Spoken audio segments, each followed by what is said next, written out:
On pense souvent que pour maintenir la flamme, il faut des grands gestes, des voyages à Bali, des dîners 5 étoiles, des cadeaux hors de prix.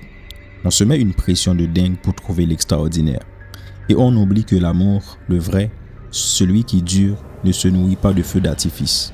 Il se construit jour après jour, dans le confort du quotidien. Et si le secret des couples qui durent se cachait justement là, sous nos yeux, dans ces 5 minutes que vous vous accordez avant de dormir, dans ce premier café du matin partagé avant de plonger dans le chaos de la journée, et si la force d'un couple ne se mesurait pas au sommet qui l'escalade, mais à sa capacité à marcher main dans la main sur le chemin plat de tous les jours. Oubliez un instant les bouquets de roses et les scénarios des films.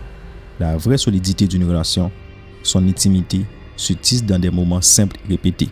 Des gestes qui semblent anodins, mais qui, mis bout à bout, créent une connexion indestructible. D'ailleurs, la science le confirme. Les études en psychologie relationnelle montrent que la satisfaction d'un couple repose bien plus sur ses habitudes ordinaires que sur des événements exceptionnels.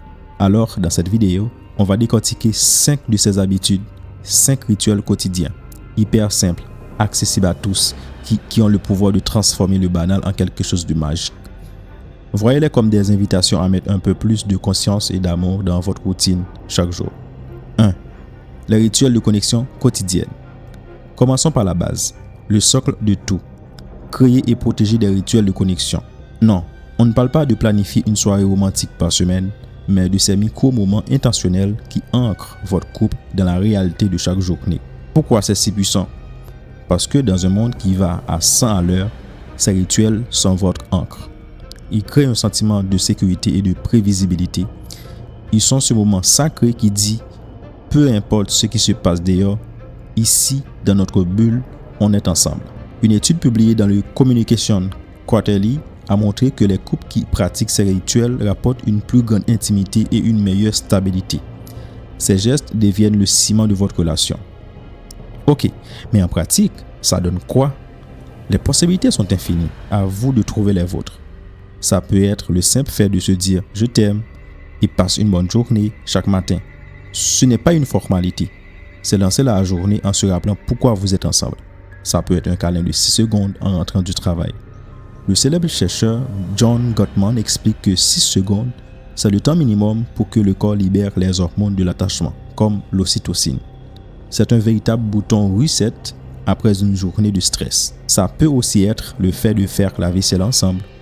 Au lieu de voir ça comme une corvée, voyez-le comme 10 minutes sans écran, côte à côte, pour débriefer la journée. Ou encore, instaurer un check-in émotionnel chaque soir avec une question simple. Quel a été le meilleur et le pire moment de ta journée? Ça ouvre une porte sur le monde intérieur de l'autre. Bien plus que le classique, ça a été. L'important, ce n'est pas tant le rituel que la régularité que vous y mettez. Ce sont ces petits rendez-vous qui construisent une histoire commune et renforcent ce sentiment d'être une équipe. 2. Pratiquer la curiosité radicale. Deuxième habitude, et c'est un vrai changement de logiciel mental, passer de la supposition à la curiosité. L'un des plus grands pièges d'une relation longue, c'est de croire qu'on connaît son partenaire par cœur. On arrête de poser les questions, on anticipe ses réactions, on devine ses désirs, on met l'autre dans une boîte. Et cette boîte finit par étouffer la relation. La curiosité radicale, c'est là de continuer à explorer la personne qui partage votre vie. Votre partenaire n'est pas un livre que vous avez lu une fois en 2018. C'est une histoire qui s'écrit chaque jour avec de nouveaux chapitres et de nouvelles envies. S'intéresser à cette histoire est une preuve d'amour fondamental. Pourquoi c'est vital? Parce que ça torpille l'ennemi public numéro 1 de l'amour, l'ennui. La curiosité garde l'autre vivant et intéressant à vos yeux. Elle montre que vous vous intéressez non seulement à ce que votre partenaire fait, mais à ce qu'il devient. Votre partenaire se sent alors en sécurité pour développer, pour changer, sans être jugé par rapport à une ancienne version de lui-même. Alors, comment on fait? On upgrade ces questions. Au lieu du classique, comment s'est passée ta journée? Essayez des questions ouvertes. Qu'est-ce qui t'a fait rire aujourd'hui? Quelle est la chose la plus intéressante que tu aies apprise cette semaine? Si tu pouvais changer un truc dans ta journée, ce serait quoi? Partagez ce qui vous fait vibrer. Envoyez un article qui vous a fasciné, une musique qui vous a touché. Ce n'est pas juste du partage de contenu, c'est une invitation dans votre monde. c'est dire « Voici un morceau de moi, je veux le partager avec toi ». Soyez attentifs aux petits changements.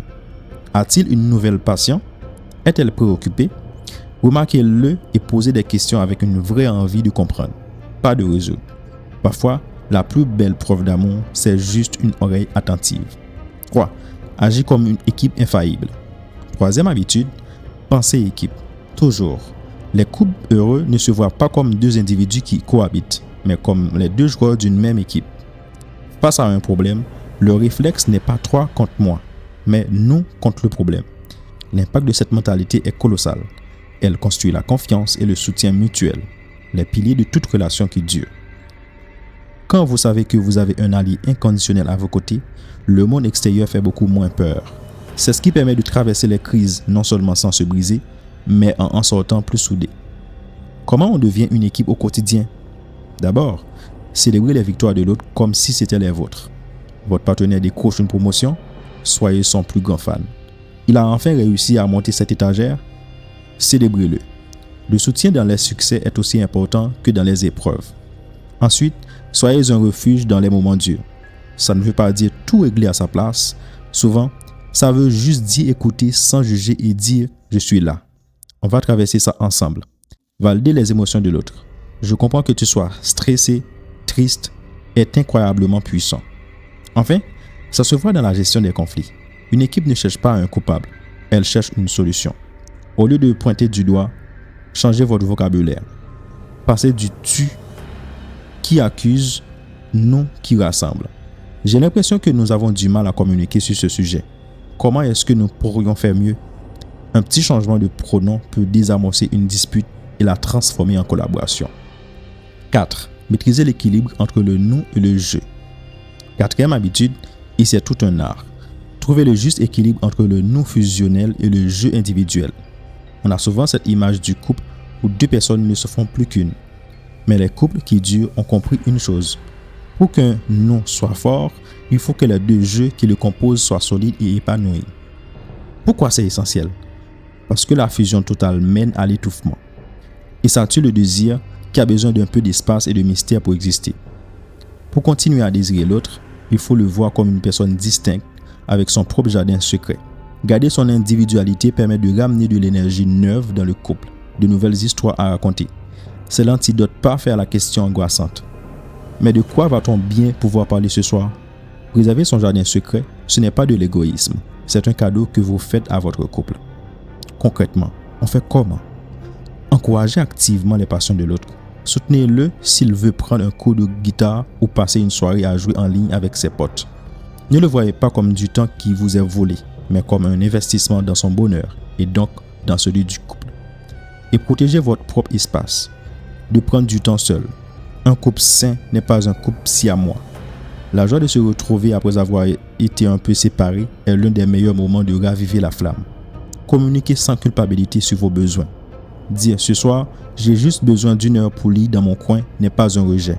C'est une preuve de maturité relationnelle. 5. Utilisez l'humour comme langage d'amour. Et enfin, la cinquième habitude, peut-être ma préférée, la légèreté. La vie est sérieuse. Les responsabilités sont lourdes. Le risque, c'est de se laisser aspirer par cette gravité. Les couples qui durent sont ceux qui n'oublient jamais de rire ensemble. Le pouvoir de l'humour est immense. Le rire partagé est l'un des connecteurs émotionnels les plus puissants qui soient. La science le prouve. Une étude de Psychological Science a révélé que les jours où les couples rient le plus ensemble sont ceux où ils se sentent les plus satisfaits de leur relation. Le rire libère des endorphines, les hormones du bien-être et fait chuter le stress. C'est un véritable baume pour le corps et pour l'âme du couple. Mieux encore, l'humour est votre super pouvoir pour désamorcer les tensions. Une petite blague bienveillante au milieu d'une dispute sur les chaussettes qui traînent peut instantanément rappeler que votre lien est plus important que les désordres. C'est la capacité de prendre du recul et de ne pas se laisser submerger. Comment injecter plus d'humour? Commencez par raconter de petites blagues. Ces blagues que vous seuls comprenez. C'est votre langage secret, le ciment de votre complicité. Apprenez aussi à rire de vous-même. Partagez des moments légers. Regardez une comédie. Envoyez-vous des mèmes. Racontez les anecdotes drôles de votre journée. Attention, on parle bien d'un humour qui unit. Le sarcasme qui pique ou les blagues qui rabaissent sont des poisons. Le vrai humour de couple est inclusif. On rit avec l'autre, jamais de l'autre. Un couple qui sait rire ensemble est un couple qui peut tout surmonter ensemble.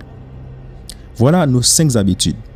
Créer des rituels de connexion, être curieux, jouer en équipe, équilibrer le nous et le je et ne jamais oublier de rire. Comme vous le voyez, rien de tout ça ne demande un budget ou un emploi du temps de ministre. Le secret, ce n'est pas l'intensité, c'est la constance. Un je t'aime chaque matin pèse plus lourd qu'un voyage par an.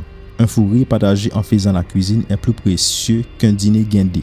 Le grand amour, c'est une mosaïque de milliers de petits moments de tendresse et d'attention. Alors, la question pour vous est la suivante. Quelle est la petite habitude parmi ces 5 que vous allez essayer d'intégrer dans votre vie dès aujourd'hui? Laquelle pratiquez-vous déjà sans le savoir? Partagez votre expérience dans les commentaires. Vos histoires sont une source d'inspiration incroyable pour tout le monde. Et si cette vidéo a résonné en vous, le meilleur moyen de nous soutenir est de vous abonner et de la partager avec quelqu'un qui compte pour vous.